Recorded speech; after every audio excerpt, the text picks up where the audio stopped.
Donald Trump called him tough. Rush Limbaugh read one of his articles live on his radio show. Ann Coulter tweeted that article to her 1.5 million followers and declared, "Every sentence is perfect." Ladies and gentlemen, your host, former chief editor of the Jewish Press, Elliot Resnick. Welcome to the Elliot Resnick Show, where we interview fighters and firebrands on the political and cultural battlefields. Many of you may have heard of Maharat, an institution in Riverdale founded by Rabbi Avi Weiss in 2009, which claims to offer semicha to women. It has ostensibly ordained 58 women so far, and boasts on its website that 60 more students are, quote, in the pipeline preparing to change the landscape of Orthodox Judaism and the community at large, end quote. Our guest today, Mrs. Mashi Gross, will be giving us the inside scoop on this institution. She studied at Maharat for 2 years, even though she's a Trump Republican. Yes, that doesn't really make any sense, and in retrospect, she agrees it makes no sense. She actually left after Trump's victory when several of her fellow students made it clear to her that Trump supporters don't really belong at Maharat. Before attending Maharat, Mrs. Mashi Gross, who has a master's degree in Jewish education, served as a rebbitzin in Omaha, Nebraska for 10 years. Her husband, in fact, used to annually sell their community's chametz to Warren Buffett before Pesach. And today, she works as an executive recruiter in the Israeli startup scene. Mrs. Gross, welcome to the program. Thanks so much for having me. My pleasure. My first question is, I'm sure the one that's on the minds of all my listeners, why in the world did you attend Maharat? That's a really good question. I mean, anyone who knows me, first off, knows that I like to do kind of like experimental and crazy things.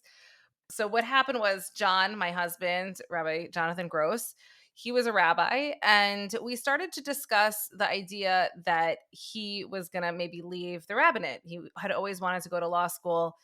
And it happens to be that I fell into being a rebbitzin. I got this title as rebbitzin, and I actually loved the role. It was always fun when people would call me rebbitzin. It was always like a little affectionate or funny, whatever. And I said to myself, what's going to happen when he stops being a rabbi? I want to still be a rebbitzin. So I had this crazy thought, why don't I go to Maharat, where you can make up your own title, get paid to learn Torah, and basically I'm now going to be a rebbitzin whether my husband's a rabbi or not. That was literally the thinking. So you don't have to pay to go to Maharat, they pay you to go? They paid me $10,000 a year. And I was like, this is a dream. What's your background? More black hat, more modern Orthodox, somewhere in the middle? I went to Beis Yaakov, didn't do great there, but I graduated from the yeshiva of Greater Washington. Great experience. Went to Dar Chabina for 2 years. Spent some time in Turo, but I got my degree from Thomas Edison State College. So I think that tells you a little bit. A little more yeshivish, yes.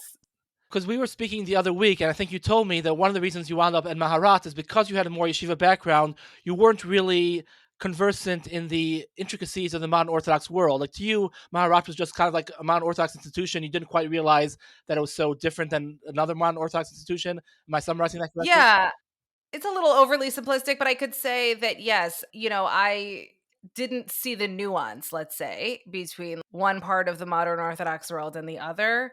So I just assumed it was just like a more progressive part of the modern Orthodox world ahead of time. I mean, I don't want to sound like I was overly naive. I knew what they were up to. But yes, I will say that culturally, I'm not a native of the modern Orthodox world. My husband is like a YU Musmach, went to Frisch, like Teaneck guy. We grew up in totally different worlds. I grew up in Baltimore, going to more Beis Yaakov environments. So maybe it didn't have as much of like a hot trigger thing for me. Like, oh, this is not Orthodox. I kind of saw modern Orthodox and Maharat world as being just two sides of the same thing. I know this wasn't at all the topic of this interview, but since you grew up in the more yeshivish world and your husband grew up in the more modern Orthodox world, how did you guys meet and get married? That's a really good question. It's a beautiful story. Hashem tried to put us together many times. Shana Bet, we happened to be in Chevron, same time, same place, same bus. I was in Dar Chabina, he was in BMT. We had encountered each other before, but it just wasn't right. And my mother spent Shabbos in Omaha, Nebraska, and met this single rabbi. And I don't know, she just did her thing. That's funny. Made it happen. Interesting. Oh, and by the way, I called you Mrs. Mashi Gross in the introduction. I'm not sure if I was supposed to call you Rebbitzin. I apologize. I thought maybe you didn't want the title anymore, but I didn't graduate Maharat, and my husband's not a rabbi anymore. What am I going to do? Rebbitzin Emeritus. There we go. Okay. How many students were studying at Maharat when you were there? And what were your impressions of the students? It's really hard to say. I feel like there were 20-ish, but over the time there was some other classes that started. I about that. Basically, the way I would say the makeup is there were like the kind of more classical feminist types that I think were just, this was like a really interesting way to kind of further things like women's tefillah groups, like the classical things that are more in the acceptable realm that I've now understood about the modern Orthodox women stuff, but like not angry feminists, like more just like, look, the 70s came and went, we can do whatever we want. We're lawyers, we're doctors, and it's a little delayed on the Torah stuff. And now we're here and it's great. So that was like a whole type. And they were almost always going to be older than me.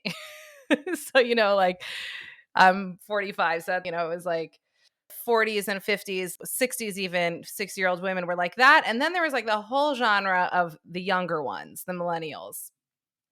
Lots of anger.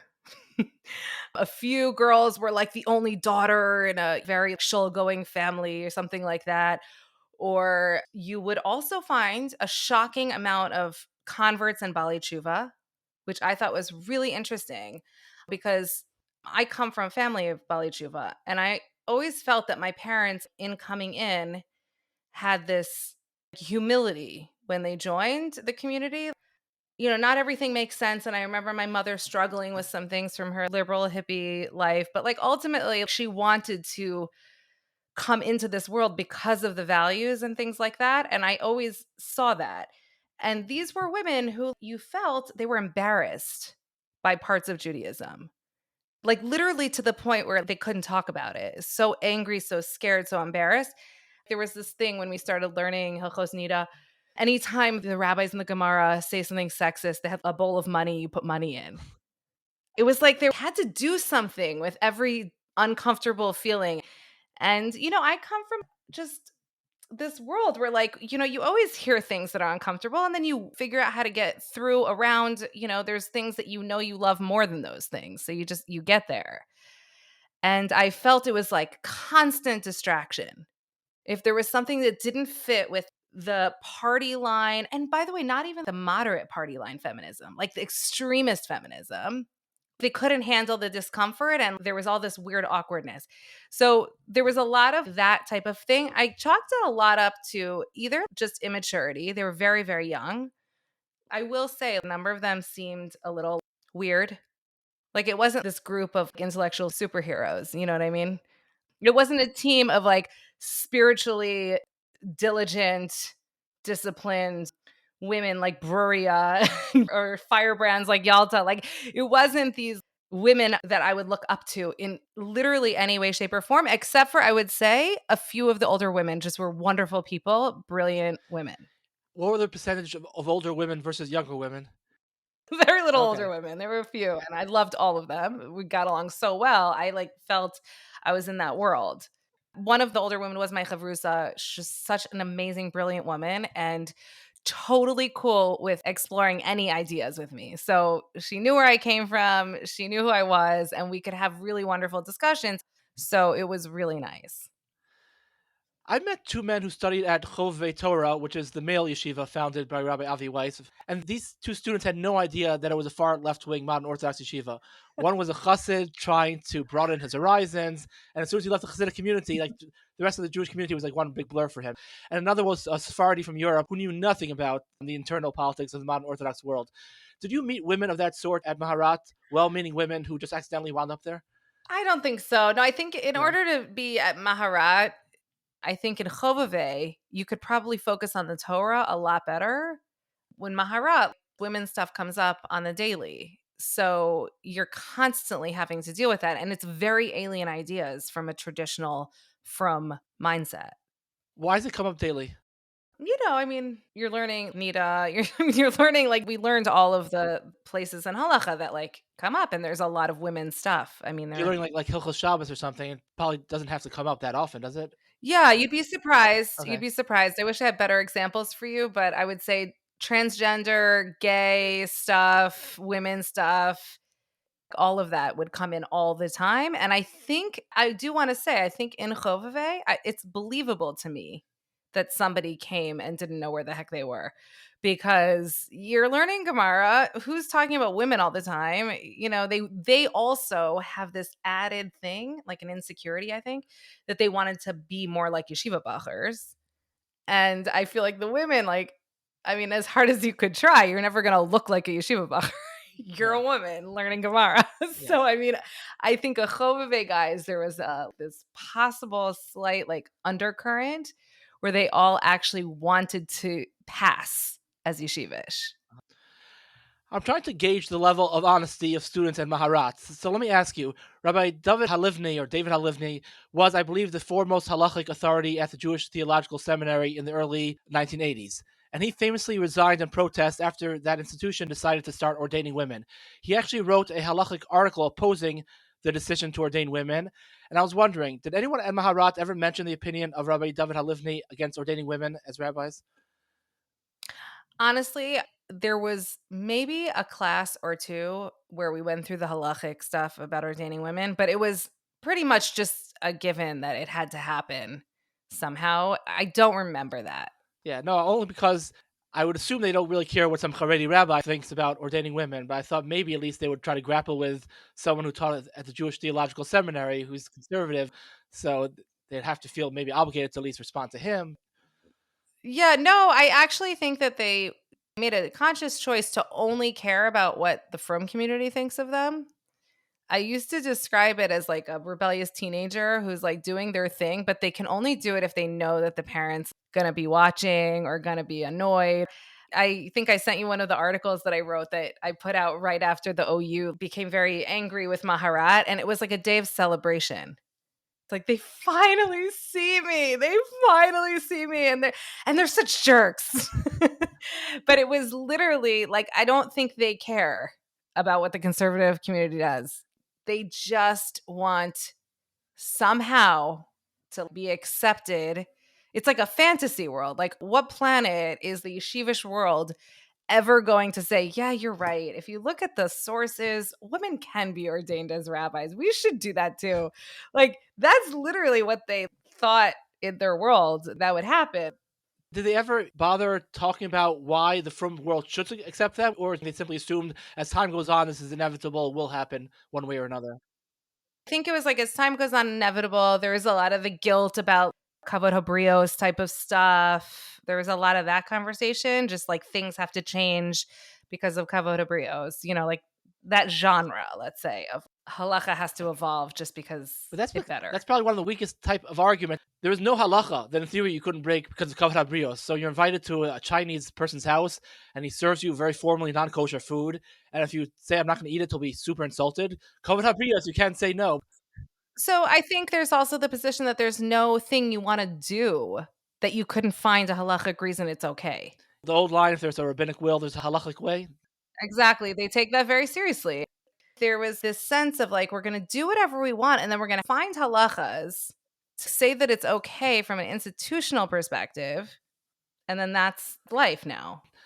I mean, they're taking a gamble. They did take a gamble, and I don't think it's going to work. And all the examples they bring in the past, like, the Beis Yaakov teaching girls Torah altogether, every evolution in Jewish life has had, put it this way, it was never instituted as a rebellion against what happened before. Sure. No one said, we have this new secular movement and we're now going to rebel against the traditional culture. It was done often with at least some rabbinic support, and not just some minor rabbinic support, some major rabbinic support. So I think it was the Chavetz Chaim or the Ger Rebbe. I'm not saying the majority of rabbis agreed, but at least you had one or two major Jewish authorities that agreed to this evolution of change. And it's always within halacha, so it's not a rebellion against halacha. And here you have Rabbi Avi Weiss is I'm sure a very nice person, but I mean, he's not a rabbinic authority. I mean, according to anybody. I think that's the main thing about it is like, I actually talked about this with my chavrusa a lot. We were like, why isn't this just another conservative movement? Like, how does it still fall under orthodoxy? Like, it doesn't even make any sense.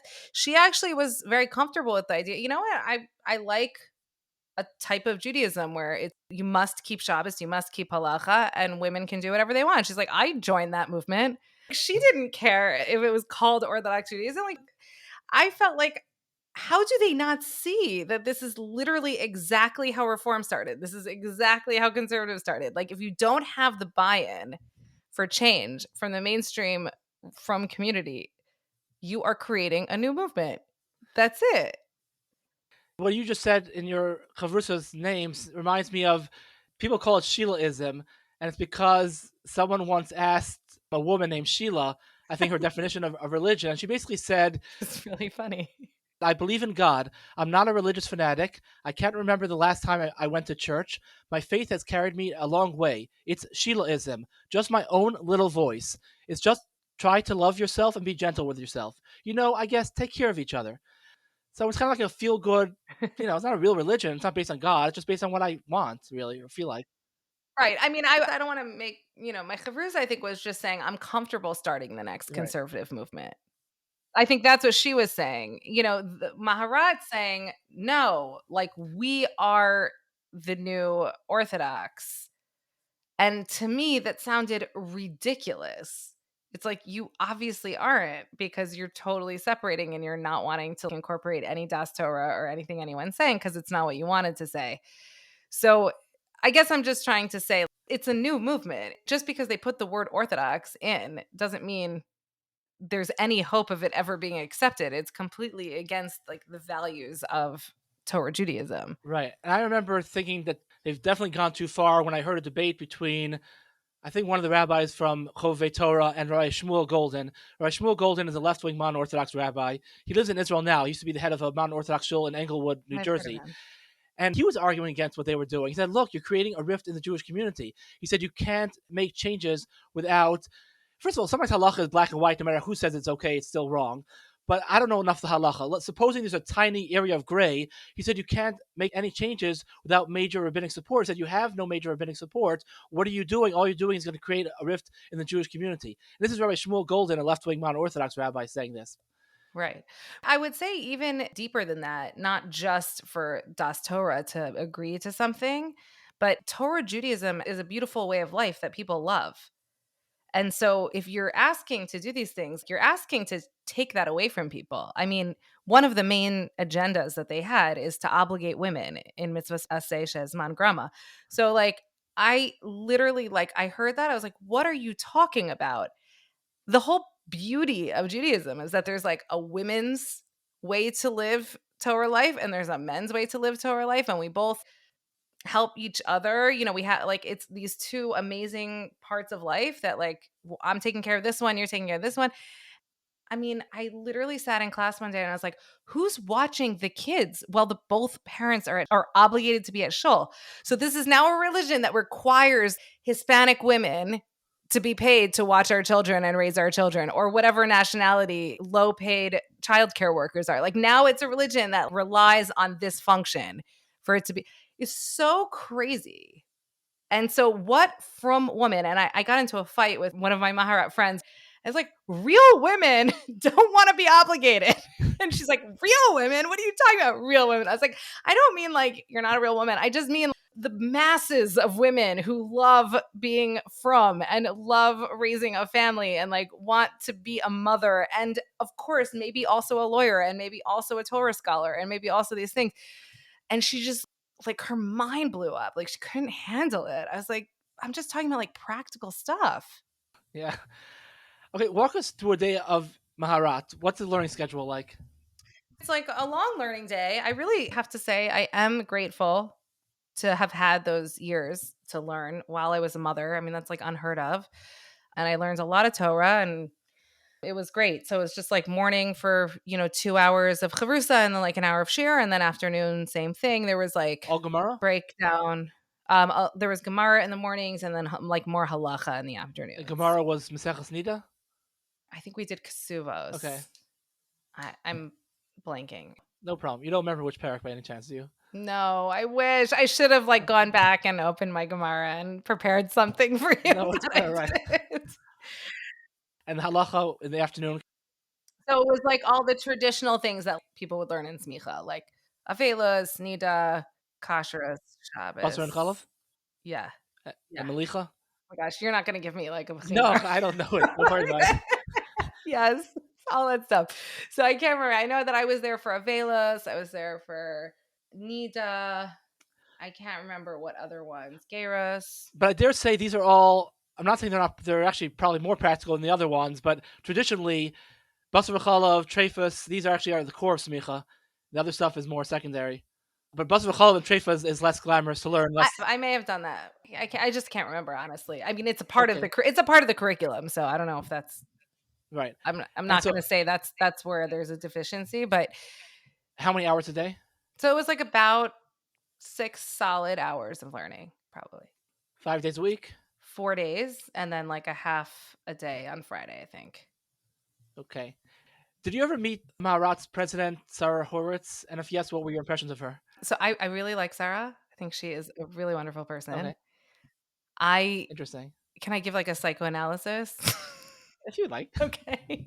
So I feel like she was a young woman who was willing to embark on this experiment. And I personally feel like she was miserable. And she just had no way out of it because she had started this thing. She was the first one. She was like she is a wonderful person. I just did not feel she was like in it. I don't know how else to explain it.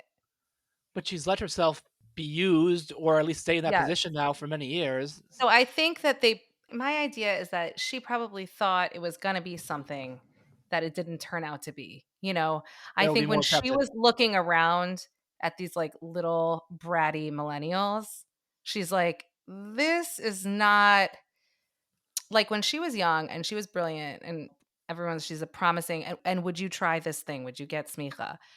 And she's looking at all the females who've taught her, who were like real, who we're talking about, the modern Orthodox, like female scholars.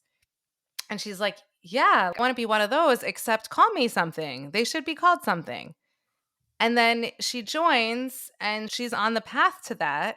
And she's thinking, now we're going to train all these other ones to be that. But what she didn't realize is those women happen naturally. They happened on their own because they're amazing, brilliant women. And so who else is going to join this thing? It's just like a bunch of weirdos. And I always felt, and not all of them are weird, like I said, but it really is, it's a motley crew. And I always felt she was like looking at the students and like, this is not what I pictured. She pictured more academic, serious types? Yeah, and probably even more religious people. Like she is very religious. Like I felt she had a religious fervor. I really, really like her.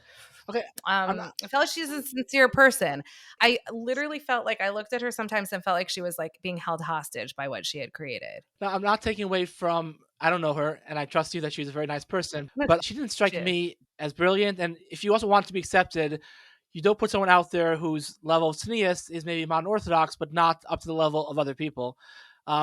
Just, various things, her hair covering and just her cuts of her shirts and stuff. Again, in the modern Orthodox world, that would be more or less okay, but I think I feel like she's probably like average. Yeah, I'm just saying it's not what you would put out there. And here's my example, an analogy. In baseball, blacks were accepted into Major League Baseball to a large degree because Jackie Robinson was such a good player that it was hard to justify keeping blacks out. Now, it's my impression that ordaining women is forbidden, but some people claim there's a tiny bit room of leniency. Okay, now if they're right, and I'm not saying they are right, but if they are right, for argument's sake, for a second, the best way to convince the Orthodox world to accept female rabbis would be for a supremely pious woman to write an absolutely brilliant sefer. Maharat, though, hasn't produced anything close to such a specimen. I once watched 5 minutes of its first graduate, Sarah Horowitz, speak, and she okay, yeah, she's not that. She's not that. I mean, I think I do think she's like a really nice, good person. I don't think she's nefarious, whatever it is. Okay. Yes, she's not that. And that's what she was looking at. And that's what she thought getting smicha was going to make her into. And I always had this thought, how come they didn't just go to those women and say, can we just call you Rabbanit? Why couldn't we just do that?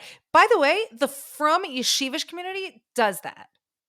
When you have like a woman who runs a school, whether her husband works in the Diamond District or works somewhere else, whatever, is a Rav at Yeshiva, she's called Rebbitzin. Like, it's not this thing. They made it into this weird thing. And I guess this leads into another thing. I am very grateful to the women of the 70s who took away some stigmas, and like I've never once in my life felt inhibited from doing a single thing because of being a woman. So I'm very grateful to the 70s. Maharat wants the 70s back so that they can be the ones to fight that battle. You know what I'm saying? They want to bring the fight back so that they can fight something and then come up with the answer. Whereas, like, it's already here. Just call the woman a Rebbitzin if you really want to give her a title. Yoetzet. Yoetzet's doing a great job. Take a small thing that's very appropriate for women to do because it's very embarrassing. And probably a lot of women don't even go and ask shilas anymore because they're embarrassed. So, yeah, teach a woman how to check Badika cloths and have rabbinic support behind her. And, like, you know what I'm saying? Like, there's so many more solutions than what they're doing. It makes what they're doing so ridiculous of a solution because they're almost like addressing a problem that most from women wouldn't even agree exists. So you're talking about like women like Smadar Rosenzweig, let's say at Stern, who's a professor of Jewish thought, I think, or Oh, something. like which examples of women am I Yeah, talking yeah, about? Like who they should have gone to at the right. beginning and said, "Can we just call you Rabbani?" Yeah, all those people. I mean, honestly, that's not my world, but let's just say, I had a teacher in seminary and she changed my life. She's brilliant. She knows so much Torah by heart, probably. Yeah, just go to women leaders and just start calling them Rebbitzin. Start calling them Rabbani if you feel it's like this affront to their Torah knowledge to not give them a title. They made this thing into like was artificial. And because they couldn't get those women on board, which are who they were looking at when they were thinking about it, they had to scrape the bottom of the barrel for people who'd be willing to do this great experiment. And it's not impressive what they ended up with. Right. So I think if you look at the way the yeshiva world handles feminist issues, women just do stuff that is halachically allowed when the community agrees to it in some way. No, I agree with you. I mean, so basically, you're saying a lot of them have chips on their shoulder, basically. Yeah, I don't know exactly chips on his shoulder. Like I never loved that. I don't know. Okay, I don't know sorry. exactly what that No, means. just But means like yeah, no, I mean, what is it? Like they're a little it's not just chips on their it's like a shoulders. It's struggle, like though. It's a struggle instead of like trying to work within the system. You're trying to fight against the system, and I always say that yeah, about so. they didn't want to be from. I mean, literally they didn't want to be from. When I say Shasani Kirtsono and I look at Shalo Asani Isha and I fully feel that I love saying that bracha because I've spent 30 years trying to figure out how to love that bracha, and I totally love it now. And I actually like like in high school you're told, "Oh, it's cuz women are special, they're more like what Hashem wants." No, like the idea that's who we are and that's Hashem's will. Like if you're a from woman and you think about this stuff, it might take 30 years to settle into the beauty of it, but like you will eventually get there. Right, right. Does that make sense? So Maharat, it's like you're struggling with something, you immediately want to change it, you miss out on everything. Okay, let's get to when you left Maharat and why you left Maharat. Should I tell the story? I told it to you. Should I tell You the told me story off or screen, should so I? no one else heard it besides me. So Okay. how did you go again? So was it interesting enough to tell the audience? Okay. So yeah, it was so at a certain point, like I guess I'm a little naive. I mean, I didn't realize the divide around Trump. I just felt the guy's saying some interesting things. I believe in people doing tshuva. Like, okay, maybe he was a jerk. Maybe what? Like he's saying like really good things. So I'm just gonna say maybe Hashem gave him the desire to do tshuva, and like I'll give it a shot. So then I continued to think that the things he was saying were interesting. Okay, whatever it was. At a certain point, maybe I slipped to a few people at Maharat that I was supportive of Trump, and would have some conversations like that. So when it came time for the election, I don't know if everybody remembers that fateful night. And then, like, the next day, all the millennials needed therapy. So, of course, at Maharat, there was a therapy session scheduled right away. And it happened to be that so we always had to have like sessions with the psychologist. I mean, what smicha program has a psychologist on board that needs to meet with everybody all the time? So I had a meeting with the psychologist, a regular scheduled thing. And I said, "Oh, I'm not going to go to that. It's like obnoxious for me to go to that. It's like a morning circle for Trump winning. Like, I'm not going to go." She's like, "No, you should go. It's important for people to hear each other." So I said, "Are you serious? Okay, I'll go." So I Zoom in, it was a Zoom. People are telling their stories about how sad they are and how they can't live another day and whatever. What are they going to tell their kids? So I prepared. I thought this was perfect. I prepared, okay, I'll give a little window into what I like about Trump, but I'll say it in a way that maybe they'll really connect. So I said, you know, I just want to say, like, it is surprising, but I think it can give us a good insight into when we do chesed to others. Sometimes it can be patronizing, like welfare and all these things. Like, it doesn't always make people feel good. People were surprised by how many minorities voted for Trump. And I think that the reasoning for that is that people were inspired because he was always saying, you can make yourself more successful. Americans can all be successful and create a future for themselves. And I think people were inspired by that. So I just think that could account for why so many minorities voted for him. So then I was zooming, like right across from the main camera was like the psychologist and the woman facilitating the program. And she was like, I don't. Oh, by the way, when I was talking, somebody walked out of the room.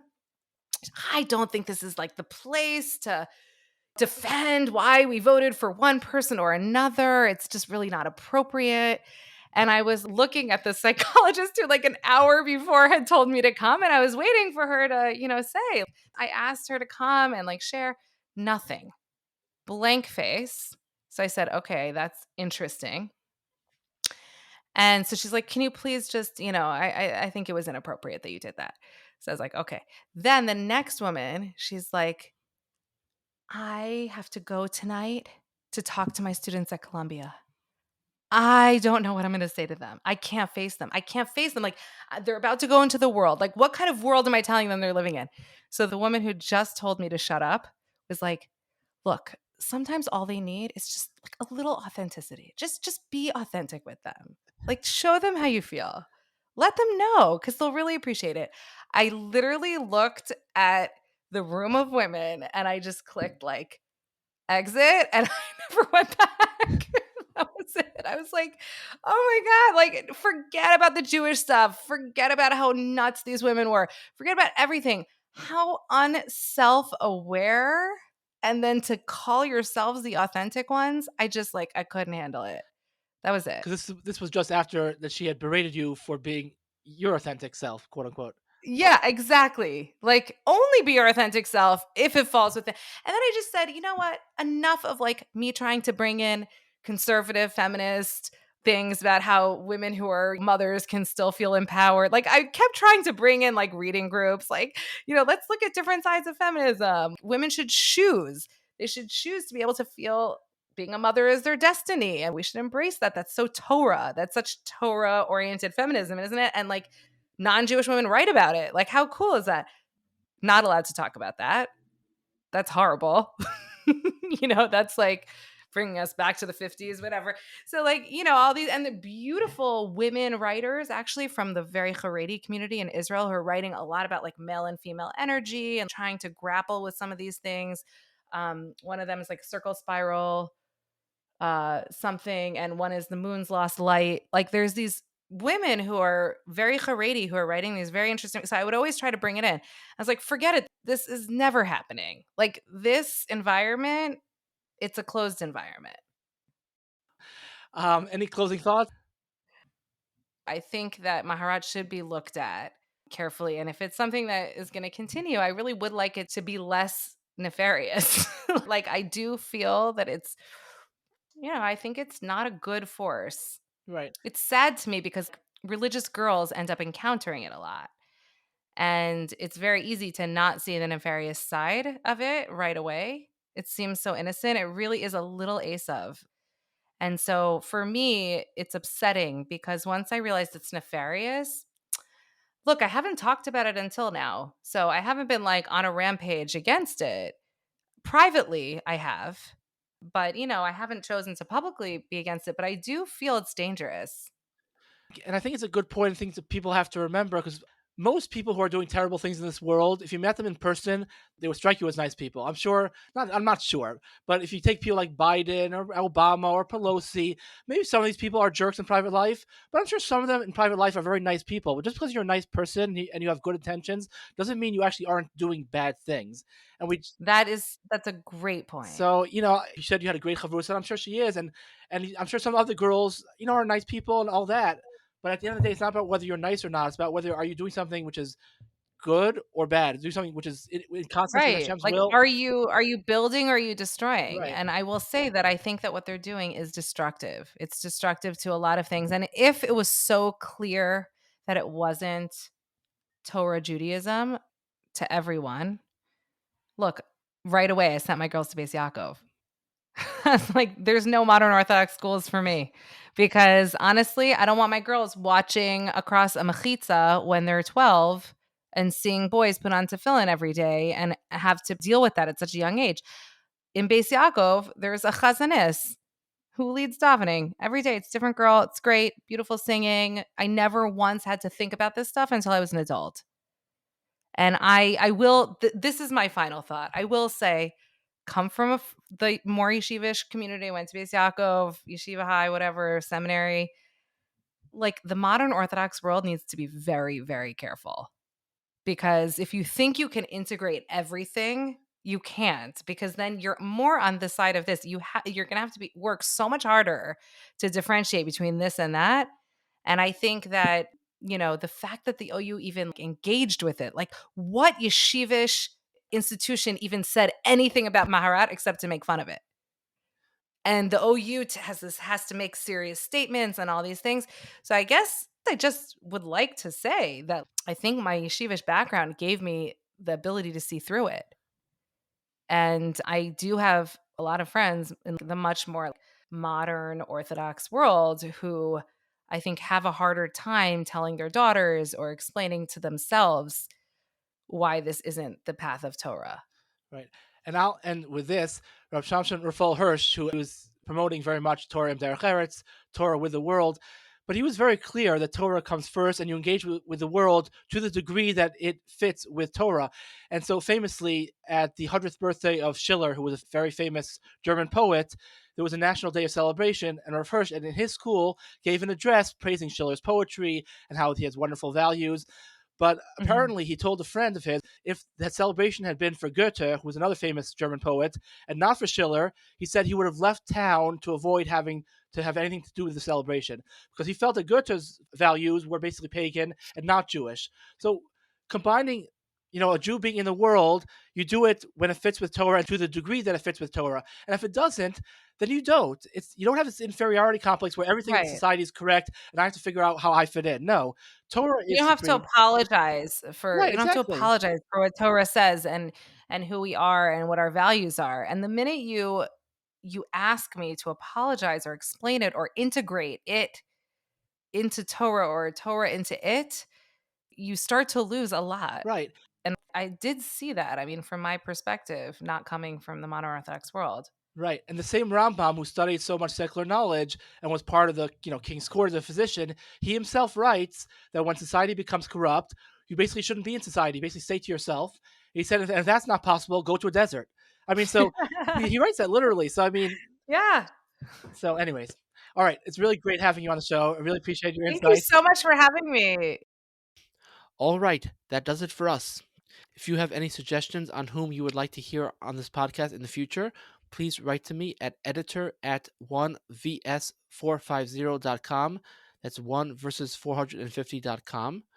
If you have any questions, you're welcome to write to me there. Also, if you'd like to sign up for my newsletter, you're welcome to write to that address as well. Again, that is editor@1vs450.com. Have a great day or a great night, depending on when you're listening to this episode.